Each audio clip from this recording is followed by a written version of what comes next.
بسم اللہ الرحمن الرحیم۔ السلام علیکم ورحمۃ اللہ وبرکاتہ۔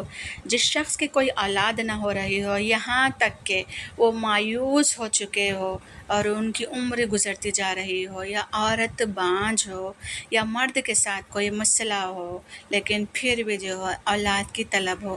اولاد کی طلب تو ہر ایک کو ہی ہوتی ہے، پھر بھی یہ وظیفہ میں آپ کو ایک ایسا وظیفہ بتانے جا رہی ہوں، یہ جس سے انشاءاللہ اللہ کے فضل و کرم سے جو ہے آپ ماں باپ بن سکتے ہیں۔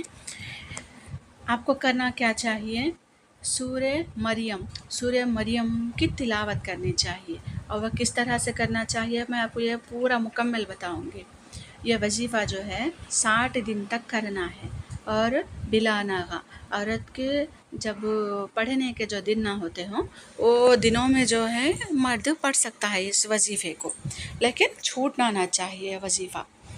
2 گلاس پانی لینا، 2 گلاس پانی لے کے جو ہے اس میں، اگر آپ کے پاس گھر میں زمزم کا پانی ہو تو اور اچھا رہتا، اس میں وہ جو 2 گلاس اس میں پانی رہتا، اس میں زمزم کا پانی تھوڑا ایڈ کر لینا۔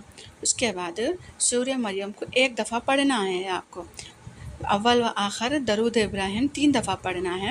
جب ہم سورہ مریم کی جب تلاوت کرنا شروع کرتے ہیں تو ہر آیات کے بعد اس پانی پر دم کرتے رہنا ہے، یعنی کہ ایک آیات پڑھنا اور اس پانی جو ہے 2 گلاسوں میں اس کے اوپر پھونکتے رہنا ہے، یہاں تک کہ جب تک پورا ہم سورہ مریم پڑھ لیں، جب تک اسی طریقے سے اپنے کو کرنا ہے۔ اب جب ہم پورا سورہ مریم کی تلاوت کرنے کے بعد پھر 3 مرتبہ جو ہے درود ابراہیم پڑھ کے، جو 2 گلاس پانی ہوتا ہے، 1 گلاس شوہر پینا چاہیے، 1 گلاس جو ہے بیوی پینا چاہیے۔ اس وظیفے کو کرنے کی کوئی پابندی نہیں ہے، یعنی کہ آپ اپنے وقت کے حساب سے فجر، ظہر، عصر کبھی بھی پڑھ سکتے ہیں بعد نماز کے۔ اور یہ وظیفہ جو ہے 60 دن تک کرنا ہے۔ کب تک؟ 2 مہینے، یعنی کہ 60 دن تک کرنا ہے۔ انشاءاللہ تعالی اللہ کے فضل و کرم سے آپ کو بھی اولاد ہوگی۔